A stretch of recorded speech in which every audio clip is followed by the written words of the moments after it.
Halo semuanya, pada video kali ini saya akan membahas tentang manajemen dalam organisasi.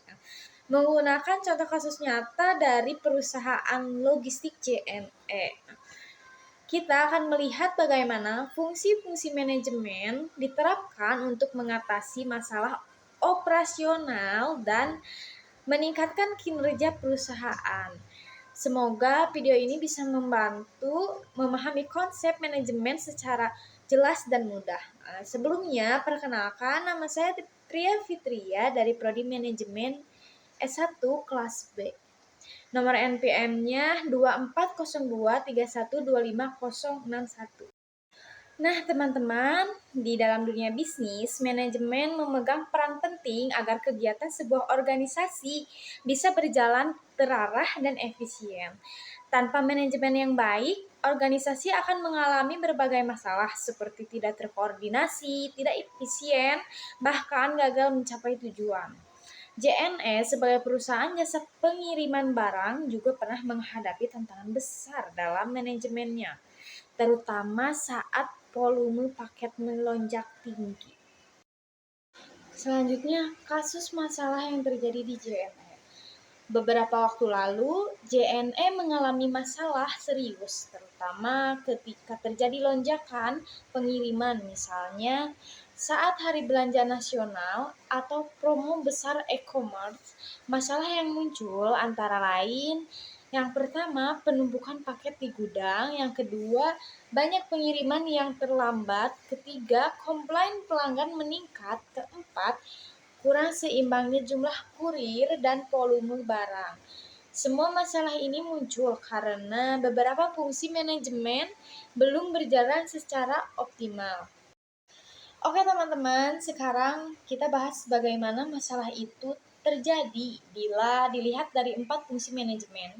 Yang pertama tentang planning atau perencanaan. Perencanaan JNE belum siap menghadapi lonjakan paket. Tidak ada prediksi yang akurat, sehingga tenaga kerja dan armada jadi kekurangan. Yang kedua, organizing atau pengorganisasian.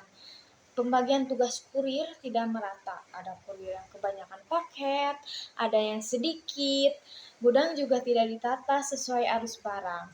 Yang ketiga, leading atau pengarahan. Koordinasi antara divisi kurang lancar. Terkadang kurir, admin, dan bagian sortir kurang sinkron. Nah, yang terakhir, controlling atau pengendalian. Pengawasan pengiriman belum menggunakan sistem real time, sehingga sulit memonitor posisi paket dan kinerja kurir. Nah, jadi untuk menyelesaikan masalah tersebut, JNE kemudian melakukan perbaikan manajemen secara menyeluruh. Yang pertama, perbaikan planning, membuat prediksi volume paket harian, menyiapkan armada tambahan saat peak season. Yang terakhir, merekrut kurir freelance ketika lonjakan besar terjadi.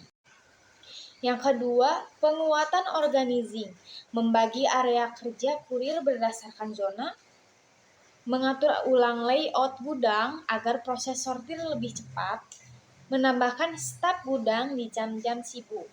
Yang ketiga, meningkatkan leading atau pengarahan, memberikan briefing setiap pagi, mengadakan pelatihan pelayanan pelanggan, memperkuat komunikasi antar divisi melalui grup dan sistem digital. Nah, yang terakhir, sistem controlling yang lebih modern. Contohnya menggunakan dashboard tracking paket secara real time, memantau produktivitas kurir harian, mengurangi human error melalui sistem barcode. Oke teman-teman, setelah perbaikan manajemen dilakukan, hasilnya cukup signifikan. Yang pertama, pengiriman lebih cepat 20-30%. Yang kedua, komplain pelanggan menurun. Yang ketiga, proses sortir barang lebih teratur. Yang keempat, tingkat kepuasan pelanggan meningkat. Hal ini menunjukkan bahwa penerapan fungsi manajemen yang tepat sangat membantu organisasi untuk mencapai tujuannya. Nah, jadi dari kasus JNE kita bisa belajar bahwa manajemen bukan hanya teori, tetapi benar-benar mempengaruhi keberhasilan sebuah organisasi. Jika perencanaan, pengorganisasian, pengarahan, dan pengendalian berjalan dengan baik, maka masalah operasional dapat diatasi dan kinerja organisasi meningkat. Sekian dari saya, terima kasih sudah menonton. Semoga bermanfaat. Wassalamualaikum warahmatullahi wabarakatuh.